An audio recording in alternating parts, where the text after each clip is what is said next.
With A square के YouTube channel में आपका स्वागत है। आज फिर से हम लेकर आए हैं एक नया अनसीन पैसेज। जो destruction of forests has a major impact on the productivity of our crop lands.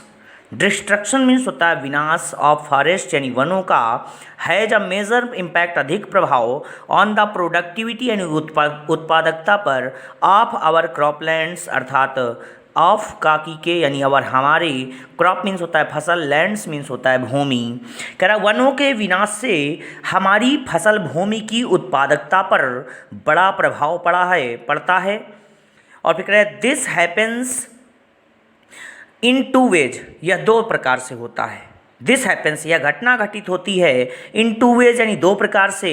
Soil erosion increases many fold यानी सॉइल इरोजन अर्थात मृदा अपरदन, मिट्टी का कटाव, सॉइल इरोजन मिट्टी का कटाव, मृदा अपरदन इंक्रीजेज बढ़ जाती है, मैनी फोल्ड कई गुना, एंड द सॉइल लिटरली और मिट्टी लिटरली सचमुच गेट्स वॉश्ड अवे वास्तविकता में यानी सचमुच बह जाती है, वॉश्ड अवे बह जाती है, लीडिंग टू एन एक्सेंचुएटेड और क्या करती है लीडिंग ले जाती है टू एन एक्सेंचुएटेड यानी बल की ओर साइकिल यानी चक्र की, साइकिल में चक्र होता है, ऑफ फ्लड्स यानी बाढ़, एंड ड्रॉट्स और सूखे। अर्थात कह रहा है ये क्या करती है मिट्टी का कटाव कई गुना बढ़ जाता है और मिट्टी सचमुच बह जाती है, जिससे बाढ़ और सूखे का चक्र क्या हो जाता है बढ़ जाता है।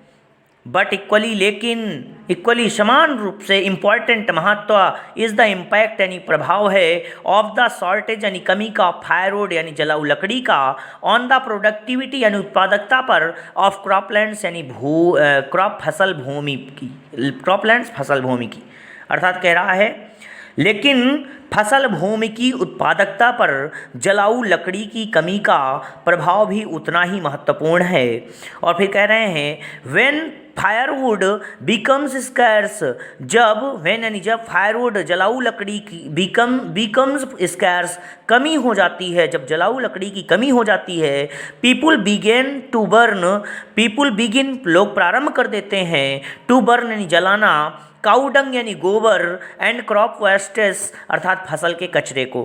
अर्थात लोग क्या करते हैं जब फायरवुड लकड़ी की कमी हो, जलाऊ लकड़ी की कमी हो जाती है तो लोग गाय के गोबर को और फसल के कचरे को जलाना प्रारंभ कर देते हैं।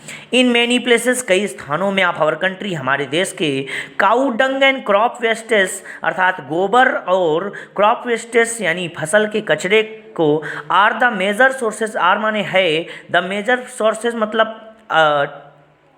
बड़ा स्रोत, ऑफ कुकिंग एनर्जी यानी खाना पकाने की ऊर्जा का, खाना पकाने की ऊर्जा का। अर्थात कह रहा है हमारे देश में कई स्थानों पर गोबर और फसल अपशिष्ट खाना पकाने की ऊर्जा का प्रमुख स्रोत है। और फिर कह रहा है कॉन्सिक्वेंटली परिणामस्वरूप every part of the plant यानी पौधे का प्रत्येक भाग गेट्स यूज्ड प्रयोग किया जाता है, and nothing goes back to the soil और कुछ भी मिट्टी में वापस नहीं जाता है, कुछ भी मिट्टी में वापस नहीं जाता है। Over a period of time समय के साथ साथ दिस न्यूट्रिएंट यह पोषक तत्व ड्रेन इफेक्ट्स इन्हें क्या हो जाती है बह जाते हैं, चले जाते हैं, इनमें कमी हो जाती है, अफेक्ट्स प्रभाव डालते हैं क्रॉप प्रोडक्टिविटी अर्थात फसल उत्पादकता पर।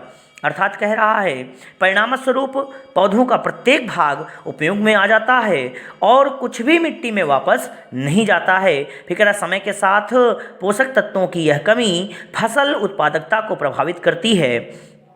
फिर क्या इन एडिशन टू इसके अतिरिक्त this the technology of green revolution, यह क्या है यह तकनीक है ऑफ ग्रीन रिवोल्यूशन हरित क्रांति की, यह हरित क्रांति की क्या है तकनीक है। The technology of growing high yielding varieties अर्थात अधिक उपज वाली किस्मों को उगाने की तकनीक है, on a limited diet of chemical fertilisers यानी ऑन अ लिमिटेड डाइट यानी सीमित आहार ऑफ केमिकल फर्टिलाइजर्स रासायनिक उर्वरकों का, सच एज नाइट्रोजन जैसे कि नाइट्रोजन, फास्फेट्स एंड पोटास और पोटास।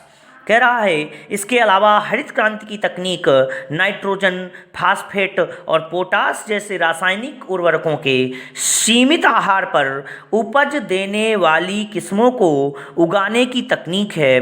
और कह रहे हैं द टोटल बायोमास यानी कुल जैव भार प्रोडक्शन यानी उत्पादन गोज अप यानी बढ़ जाता है। कुल जैव भार उत्पादन क्या हो जाता है, बढ़ जाता है। And so does the drain of the nutrients from the soil, और कहते हैं सो द ड्रेन निष्कासन हो जाता है ऑफ द न्यूट्रिएंट्स पोषक तत्वों का फ्रॉम द सॉइल यानी मिट्टी से, और इस प्रकार से मिट्टी से पोषक तत्वों का निष्कासन भी क्या हो जाता है, बढ़ जाता है। इसके बाद अब हम लोग करेंगे question what are the two disadvantage of the destruction of forest, यानी दो डिसएडवांटेज यानी नुकसान यानी हानि क्या हैं। तो कह रहे हैं soil erosion, flood and droughts are two disadvantage of the destruction of forest. अर्थात कह रहा है सॉइल इरोजन मृदा अपरदन, फ्लड बाढ़ और सूखा आर द टू डिसएडवांटेज, यानी ये दो चीज़ें हैं जो दो हानियां हैं of the destruction of forest, जंगल के विनाश की। फिर सेकंड क्वेश्चन कह रहा है what are the major sources of cooking energy. तो मेजर को पोर्शन क्या होता है, जब जंगलों का नाश यानी जलाऊ लकड़ी नहीं मिलती तो cow dung and crop wastes are major sources of cooking energy. अर्थात यही क्या होते हैं, काउडंग गाय का गोबर और क्रॉप वेस्ट्स यानी जो फसल होती है हमारी, क्रॉप वेस्ट्स फसल का जो कचरा होता है वही स्रोत होता है भोजन यानी क्या करें भोजन पकाने की ऊर्जा का। अगला कह रहा है what is the impact of the technology of the green revolution on the soil. What is the impact, क्या प्रभाव है ऑफ द टेक्नोलॉजी यानी तकनीक का ऑफ द ग्रीन रिवोल्यूशन, अर्थात green revolution on the soil. तो आप कहोगे सी नंबर इसका आंसर हो जाएगा chemical fertilisers are the impact of technology of green revolution on the soil. Chemical fertilisers are the impact यानी क्या, रासायनिक उर्वरक आर माने हैं द इम्पैक्ट यानी प्रभाव ऑफ टेक्नोलॉजी, अर्थात कह रहा टेक्नोलॉजी अर्थात तकनीकी ऑफ ग्रीन रिवोल्यूशन, अर्थात green revolution on the soil मिट्टी पर हरित, तो यहाँ पे कह रहा ग्रीन रिवोल्यूशन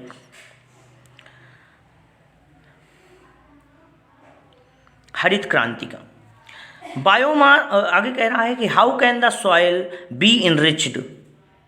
तो biomass can be enrich the soil यानी जैव भार can be enriched the soil, यही आंसर हो जाएगा। नेक्स्ट है अगला which word in the passage means effect. Effect means होता है प्रभाव, तो इफेक्ट का आपने पैसेज पढ़ा इम्पैक्ट, कई जगह पे आया हुआ है इम्पैक्ट, इसका मतलब होता है इफेक्ट का मतलब होता है इम्पैक्ट मतलब प्रभाव। विच word in the passage is opposite of minor. Minor का मतलब होता है कम और यहाँ पर होता है कम मात्रा में, और मेजर का मतलब होता है अधिक मात्रा में। माइनर का मतलब क्या होता है कम मात्रा में, मेजर का मतलब क्या होता है अधिक मात्रा में, यानी पैसेज से बताना था तो मेजर हो जाएगा माइनर का, मेजर हो जाएगा अपोजिट। इसके बाद फिर what does the phrase biomass mean in the passage, अर्थात बायोमास का मतलब क्या है, तो बायोमास का मतलब होता है जैव भार, तो फ्यूल हो जाएगा बायोफ्यूल BIOFUEL बायोफ्यूल हो जाएगा इसका आंसर।